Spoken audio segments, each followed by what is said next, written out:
പ്രധാനപ്പെട്ട ഒരു വാർത്ത കൂടി വരികയാണ്. രാഹുൽ മാങ്കൂട്ടത്തിൽ ഹൈക്കോടതിയിലേക്ക് മൂവ് ചെയ്തിരിക്കുന്നു എന്നാണ്. രാഹുൽ മാങ്കൂട്ടത്തിൽ മുൻകൂർ ജാമ്യം തേടി ഹൈക്കോടതിയിലേക്ക് പോകുന്നു. സെഷൻസ് കോടതി ഉത്തരവിന് എതിരെ ഹൈക്കോടതിയിൽ ഹർജി നൽകാനുള്ള നീക്കം ആരംഭിച്ചിരിക്കുന്നു. വളരെ പ്രധാനപ്പെട്ട അപ്ഡേഷൻ വരികയാണ്. സെഷൻസ് കോടതി ഉത്തരവ്, ആ ഉത്തരവിലെ പകർപ്പ് കിട്ടിയാലുടൻ ഹർജി നൽകാനാണ് തീരുമാനം.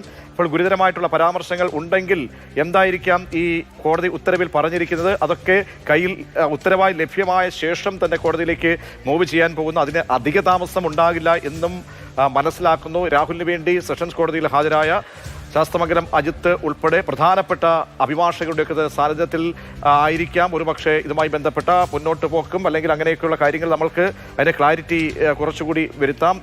അമൽ, അങ്ങനെ ഒരു മൂവ്മെന്റ് ഇപ്പോൾ അതിവേഗമാണ്. അപ്പോൾ അതിനുള്ള സാധ്യത എങ്ങനെയാണ്? എന്തായാലും സെഷൻസ് കോടതിയിൽ നിന്നും ഈ വിഷയത്തിൽ ജാമ്യം ലഭിക്കില്ല എന്നൊരു ധാരണ അഭിഭാഷകർക്കടക്കമുണ്ടായിരുന്നു. അതിനാൽ തന്നെ ഹൈക്കോടതിയിലേക്ക് മൂവ് ചെയ്യാനുള്ള എല്ലാവിധ തയ്യാറെടുപ്പുകളും നടത്തിയിരുന്നു. ഇതിൽ എടുത്തു കാണേണ്ട ഒരു കാര്യം, സെഷൻസ് കോടതിയിൽ ഇത്തരം വിഷയങ്ങൾ പരിഗണനയ്ക്ക് വരുമ്പോൾ സ്വാഭാവികമായും അത്തരത്തിൽ ഒരു നിലപാട്, ഈ ജാമ്യാപേക്ഷയിൽ ജാമ്യം നൽകിക്കൊണ്ടുള്ള നിലപാട് സമീപകാലത്തൊന്നും നമ്മൾ കണ്ടിട്ടില്ല.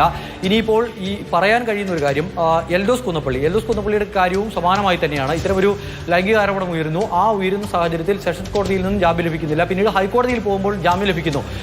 അതോടൊപ്പം തന്നെ ഒരു സിനിമാ താരവുമായി ബന്ധപ്പെട്ട വിഷയത്തിലും സമാനമായി തന്നെയുള്ള നിലപാടുണ്ടാകുന്നു. ഹൈക്കോടതിയിൽ നിന്നും ജാമ്യം ലഭിക്കുന്നു. അപ്പോൾ അത്തരത്തിൽ ഹൈക്കോടതിയെ സമീപിച്ചാൽ ജാമ്യം ലഭിക്കും എന്നൊരു പ്രതീക്ഷയിലായിരിക്കാം ഒരുപക്ഷെ ഹൈക്കോടതിയിലേക്ക് എത്തുന്നത്. പക്ഷേ ഇതൊക്കെ ഉള്ളപ്പോഴും രാഹുൽ കൂടി ചേരുന്നുണ്ട്. ബിനിൽ, ഹൈക്കോടതിയിലേക്ക് രാഹുൽ പോകുന്നു.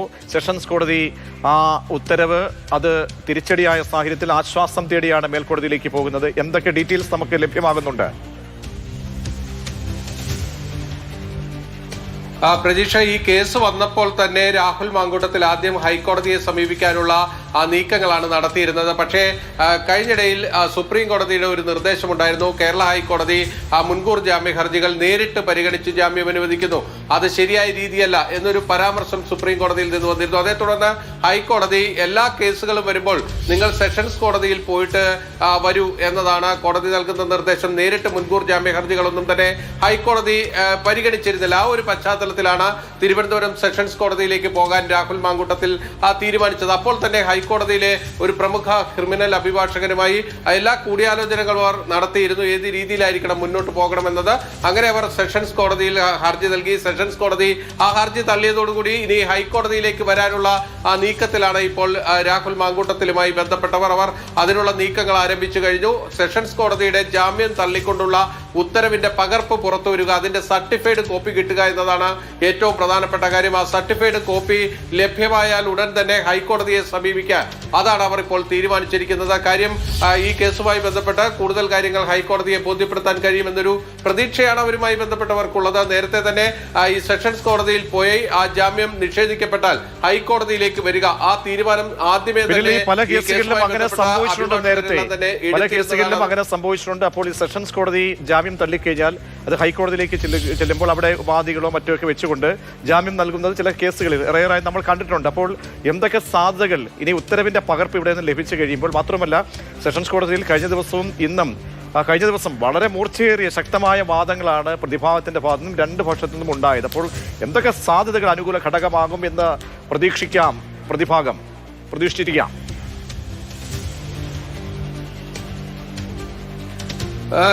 പ്രതീക്ഷ, ഇക്കാര്യത്തിൽ നേരത്തെ തന്നെ ഈ പോലീസ് എടുത്ത കേസുമായി ബന്ധപ്പെട്ട കാര്യങ്ങൾ പുറത്തു വന്നപ്പോൾ തന്നെ അവർ സെഷൻസ് കോടതിയിൽ നൽകിയ ജാമ്യ ഹർജിയിൽ തന്നെ അവരുടെ വാദമുഖങ്ങൾ അവർ ഉയർത്തിയിട്ടുണ്ട്. അതായത് ബലാത്സംഗ കുറ്റം നിലനിൽക്കില്ല, ഗർഭചിത്ര കുറ്റം നിലനിൽക്കില്ല, അതൊക്കെ തന്നെയാണ് അവരുടെ പ്രാഥമികമായ വാദങ്ങൾ. ആ വാദങ്ങൾ ഹൈക്കോടതിയിലേക്ക് എത്തിയാൽ അത് അവർക്ക് കുറച്ചുകൂടി കാര്യങ്ങൾ ബോധ്യപ്പെടുത്താൻ കഴിയുമെന്നൊരു പ്രതീക്ഷ അവർക്കുണ്ട് എന്നത് വാസ്തവമാണ്.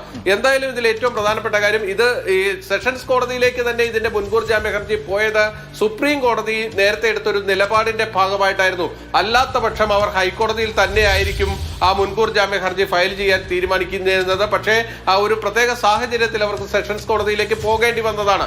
അപ്പോൾ തന്നെ ആ ജാമ്യം സെഷൻസ് കോടതി നിരാകരിച്ചാൽ ഹൈക്കോടതിയിലേക്ക് വരാനുള്ള എല്ലാ നീക്കങ്ങളും നടത്തി വെച്ചിട്ടുണ്ട്. അതുകൊണ്ട് ആ ജാമ്യ ഉത്തരവിന്റെ പകർപ്പ്, സർട്ടിഫൈഡ് കോപ്പി കിട്ടുക എന്നതാണ് ഏറ്റവും പ്രധാനപ്പെട്ട കാര്യം. മറ്റൊരു പ്രധാനപ്പെട്ട പ്രശ്നമുള്ളത് രാഹുൽ മാങ്കൂട്ടത്തിൽ ഒളിവിൽ കഴിയുക എന്നത് കൂടിയാണ്. കാരണം ഇതിനിടയിൽ പോലീസ് അറസ്റ്റുള്ള ചോദിക്കാൻ വന്നതായത് ചില കേസുകളിൽ ഈ ഹൈക്കോടതിയിലേക്ക് ഹർജി മൂവ് ചെയ്ത് കഴിഞ്ഞാൽ അവിടെ തീർപ്പ് ഉണ്ടാകുന്നിടവരെ കാത്തു നിൽക്കുന്ന അന്വേഷണ സംഘത്തെ നമ്മൾ നേരത്തെ കണ്ടു. പക്ഷേ രാഹുലിന്റെ കാര്യത്തിൽ അങ്ങനെ സംഭവിക്കുമോ? തിടുക്കപ്പെട്ട് തന്നെ, അതായത് ഈ അന്വേഷണ സംഘത്തിന്റെ ജോലി കൂടുതൽ കൂടുകയാണോ? തീർച്ചയായും അന്വേഷണ സംഘത്തെ സംബന്ധിച്ചിടത്തോളം എത്രയും വേഗം രാഹുൽ മാങ്കൂട്ടത്തിലിനെ അറസ്റ്റ് ചെയ്യുക എന്നത് തന്നെയാണ് ഏറ്റവും പ്രധാനപ്പെട്ട കാര്യം. രാഹുൽ അറസ്റ്റ് നടക്കുന്നില്ല എങ്കിൽ രാഹുൽ കീഴടങ്ങേണ്ടി വരും. ഇത് രണ്ടും സംഭവിച്ചില്ല. ഒളിവിൽ തുടരാൻ തന്നെയാണ് രാഹുൽ മാങ്കൂട്ടത്തിൽ തീരുമാനിക്കുന്നതെങ്കിൽ നാളെ ഉറപ്പായും രാഹുലിന്റെ മുൻകൂർ ജാമ്യ ഹർജി ഹൈക്കോടതിയുടെ മുന്നിലേക്ക് എത്തും. ആ രീതിയിലുള്ള നീക്കങ്ങൾ അവർ നേരത്തെ തന്നെ നടത്തി വെച്ചിട്ടുണ്ട് എന്നതാണ് ഏറ്റവും പ്രധാനപ്പെട്ട കാര്യം. അതിന്റെ കൂടിയാലോചനകൾ ആദ്യഘട്ടത്തിൽ തന്നെ എങ്ങനെയായിരിക്കണം ഇതിന്റെ നിയമ നടപടികൾ മുന്നോട്ട് കൊണ്ടുപോകേണ്ടതെന്ന് വിവിധ അഭിഭാഷകരുമായി രാഹുൽ മാങ്കൂട്ടത്തിലുമായി ബന്ധപ്പെട്ടവർ കൂടിയാലോചിക്കുകയും അതിന്റെ തീരുമാനങ്ങൾ എടുക്കുകയും ചെയ്തിട്ടുണ്ട്. നേരിട്ട് ഹൈക്കോടതിയിലേക്ക് വരാനുള്ള ഒരു പ്രായോഗിക ബുദ്ധിമുട്ട് അവർക്ക് മുന്നിൽ ഉണ്ടായിരുന്നത് കൊണ്ടാണ് തിരുവനന്തപുരത്തേക്ക് പോയത്. ഇനി തിരുവനന്തപുരം സെഷൻസ് കോടതിയുടെ മുൻകൂർ ജാമ്യ ഹർജി തള്ളിക്കൊണ്ടുള്ള ഉത്തരവ് വിശദമായി തന്നെ പരിശോധിക്കേണ്ടതുണ്ട്. അത് എന്തൊക്കെ കാരണങ്ങൾ കൊണ്ടാണ് കോടതി അത് നിഷേധിച്ചിരിക്കുന്നത്, ഇതിൽ പ്രഥമദൃഷ്ട്യാ ഈ കുറ്റം നിലനിൽക്കുമെന്നത് കോടതിക്ക് ബോധ്യപ്പെട്ടിരിക്കുന്നു എന്നതാണ് നമ്മൾ മനസ്സിലാക്കേണ്ടത്. അപ്പോൾ സെഷൻസ് കോടതിക്ക് മുന്നിൽ പ്രതിഭാഗം, അതായത് രാഹുൽ മാങ്കൂട്ടത്തിന്റെ അഭിഭാഷകൻ വച്ചിരിക്കുന്ന വാദങ്ങൾ, ചില തെളിവുകൾ ഹാജരാക്കിയിട്ടുണ്ട് മുദ്രവെച്ച കവറിൽ എന്ന് നമ്മൾ മനസ്സിലാക്കുന്നു. അങ്ങനെയെങ്കിൽ ആ തെളിവുകളെ എങ്ങനെയാണ് അവർ കോടതി കണക്കിലെടുത്തിരിക്കുന്നത് എന്നത് ആ ഉത്തരവ് പുറത്തു വരുമ്പോഴാണ് മനസ്സിലാകുന്നത്. പിന്നെ പ്രോസിക്യൂഷന്റെ ഭാഗത്ത് നിന്ന് പോലീസിന്റെ അന്വേഷണത്തിൽ എന്തൊക്കെ കണ്ടെത്തിയിരിക്കുന്നു, എന്തൊക്കെ കാര്യങ്ങളാണ് അവർ ആ സെഷൻസ് കോടതിയുടെ മുന്നിലേക്ക് എത്തിച്ചിരിക്കുന്നത്, അക്കാര്യങ്ങളൊക്കെ തന്നെ ഈ ഉത്തരവിന്റെ പകർപ്പ് പുറത്തു വരുമ്പോഴാണ് മനസ്സിലാകുന്നത്. അതിനനുസരിച്ച് വേണം ഹൈക്കോടതിയിലേക്ക് വരുമ്പോഴുള്ള മുൻകൂർ ജാമ്യ ഹർജിയുടെ ഹർജി തയ്യാറാക്കാനും. ശരി ബിനിൽ, അതാണ് വളരെ പ്രധാനപ്പെട്ട കാര്യം. നാളെ 12 മണിക്ക് മുമ്പ് തന്നെ ഈ ഹർജി ഹൈക്കോടതിയിൽ ഫയൽ ചെയ്യണം. അപ്പോൾ ഹൈക്കോടതി ഈ ദിവസം വളരെ പ്രധാനപ്പെട്ടതാണ് അന്വേഷണ സംഘത്തെ സംബന്ധിച്ചുള്ള. കാരണം ഈ ദിവസം കസ്റ്റഡിയിൽ എടുക്കാൻ കഴിഞ്ഞെങ്കിൽ അത് വലിയ കാര്യമാണ്. അതല്ലെങ്കിൽ നാളെ 12 മണിക്ക് ശേഷം നാളെ ഹൈക്കോടതി ഈ കേസ് പരിഗണിച്ച് കഴിഞ്ഞ് അറസ്റ്റോ മറ്റോ തടഞ്ഞു കഴിഞ്ഞാൽ അത് അന്വേഷണ സംഘത്തെ സംബന്ധിച്ചോളം വലിയ വെല്ലുവിളിയാണ്. കാരണം ഹൈക്കോടതി ഒരു തീർപ്പ് കൽപ്പിക്കുന്നവരെ അറസ്റ്റ് പാടില്ല എന്ന് ഈ കേസിൽ പറഞ്ഞു കഴിഞ്ഞാൽ അതൊരു തിരിച്ചടിയാകും. അപ്പോൾ ഈ ദിവസം, ഈ രാത്രി അന്വേഷണ സംഘത്തെ സംബന്ധിച്ചോളം പ്രധാനപ്പെട്ടത് തന്നെയാണ്.